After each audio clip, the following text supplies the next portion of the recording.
Welcome to ದ್ವಿತೀಯ PUC ವಿದ್ಯಾರ್ಥಿ ಮತ್ತು ವಿದ್ಯಾರ್ಥಿನಿಯರೇ. ಕರ್ನಾಟಕ ಸರ್ಕಾರ ಶಾಲಾ ಪರೀಕ್ಷೆ ಮತ್ತು ಮೌಲ್ಯ ನಿರ್ಣಯ ಮಂಡಳಿಯಿಂದ ಬಿಟ್ಟಿರುವ ಮಾದರಿ ಪ್ರಶ್ನೆ ಪತ್ರಿಕೆ 1 ಕನ್ನಡ. ಕೆಳಗಿನ ಪ್ರಶ್ನೆಗಳಿಗೆ ನೀಡಿರುವ ಉತ್ತರಗಳಲ್ಲಿ ಸರಿಯಾದದನ್ನು ಆರಿಸಿ ಬರೆಯಿರಿ. 1ನೇ ಕ್ವಶನ್. ಯಾರನ್ನು ಕೊಲ್ಲುವುದಿಲ್ಲವೆಂದು ವಿದ್ಯಾದೇವತೆ ಹೇಳಿತು? ರಾಮ ಲಕ್ಷ್ಮಣರನ್ನು. 2ನೇ ಕ್ವಶನ್. ಯಾರು ಅನ್ಯಲಿಂಗವನ್ನು ನೆನೆಯುವುದಿಲ್ಲ? ಈ ಅಂಗದ ಮೇಲೆ ಲಿಂಗ ಧರಿಸಿದವರು. 3ನೇ ಕ್ವಶನ್.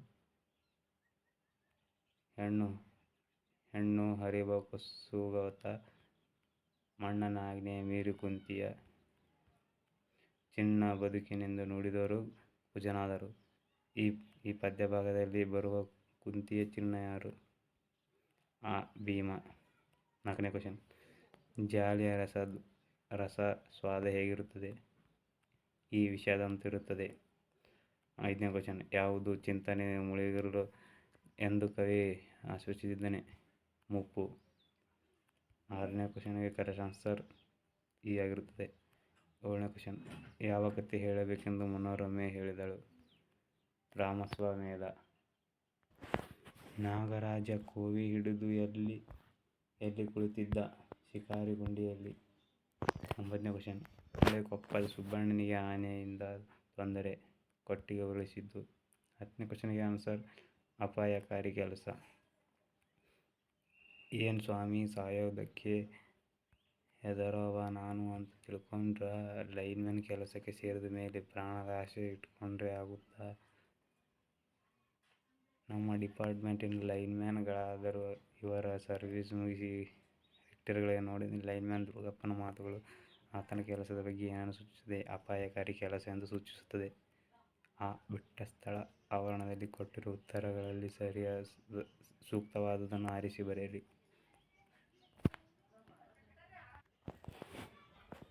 ವಾಲ್ಪಾறை ಮಧ್ಯದಲ್ಲಿ ಡ್ಯಾಶ್ ತೋಟ ಇದೆ? ಪುದು ತೋಟಂ.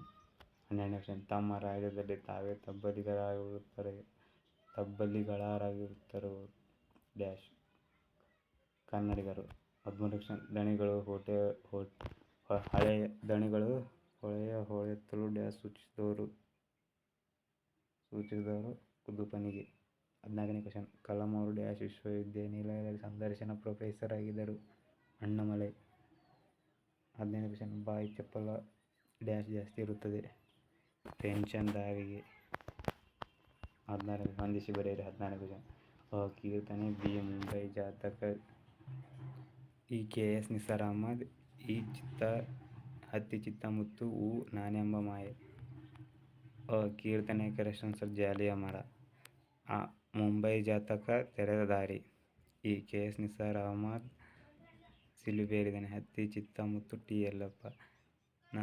ನಾನೆಂಬ ಮಾಯೆ ಒಮ್ಮೆ ನಗುತ್ತೇವೆ ಕರೆಕ್ಟ್ ಆನ್ಸರ್.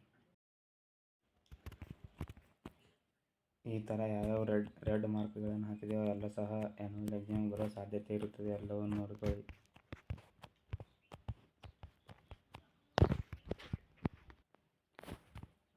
2 ಅಂಕದಲ್ಲಿ ಇದು ಸಹ ದುರ್ಗಪ್ಪ ಏಕೆ ಬಂದಿರಬಹುದೆಂದು ನಿರೂಪಕರು ಹೆಚ್ಚು. ಇದು ಸಹ ಇಂಪಾರ್ಟೆಂಟ್ ಆಗಿದೆ.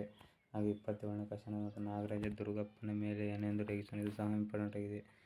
28ನೇ ಕ್ವಶನ್. ಜಬ್ಬಾರ್ ನಿರೂಪಕರಿಗೆ ಅಂಚೆ ವಿಲೇವಾರಿ ಬಗ್ಗೆ ಅಸಡ್ಡೆಯಿಂದ ಏನು ಹೇಳುತ್ತಾನೆ? ಇದು ಸಹ ಇಂಪಾರ್ಟೆಂಟ್ ಆಗಿದೆ. ಸಂದರ್ಭ ಸಾರಾಂಶದಲ್ಲಿ ಜ್ಯೋತಿ ನಿನ್ಯಾರು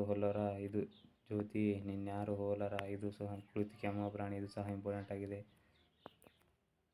ಹಾಗೆ ಹಾಡುವುದು ಅವುಗಳಿಗೆ ಅನಿವಾರ್ಯ, ಅವುಗಳ ಕರ್ಮ. ಇದು ಸಹ ತುಂಬ ಇಂಪಾರ್ಟೆಂಟ್ ಆಗಿದೆ.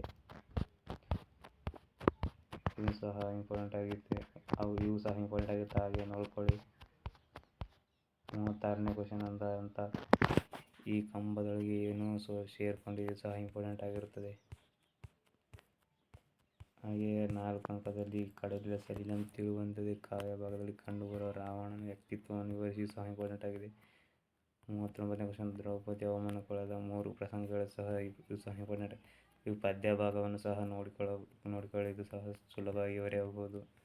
ಹಾಗೆ 4 ಅಂಕದಲ್ಲಿರುವ ಬಸವಲಿಂಗ ಕೊನೆಯಲ್ಲಿ ತೆಗೆದುಕೊಂಡ ನಿರ್ಧಾರ ಯಾವುದು? ಅದಕ್ಕೆ ಕಾರಣಗಳೇನು? ಇದು ಸಹ ಇಂಪಾರ್ಟೆಂಟ್ ಆಗಿರುತ್ತದೆ. ಹಾಗೆ ಇನ್ನೊಂದು 4 ಅಂಕದಲ್ಲಿ ತನ್ನ ಆನೆಯ ಬಗ್ಗೆ ಕೃಷ್ಣೇಗೌಡರ ಬೇಸರ ಮೂಡಲು ಕಾರಣವೇನು? ಇದು ಸಹ ಇಂಪಾರ್ಟೆಂಟ್ ಆಗಿರುತ್ತದೆ.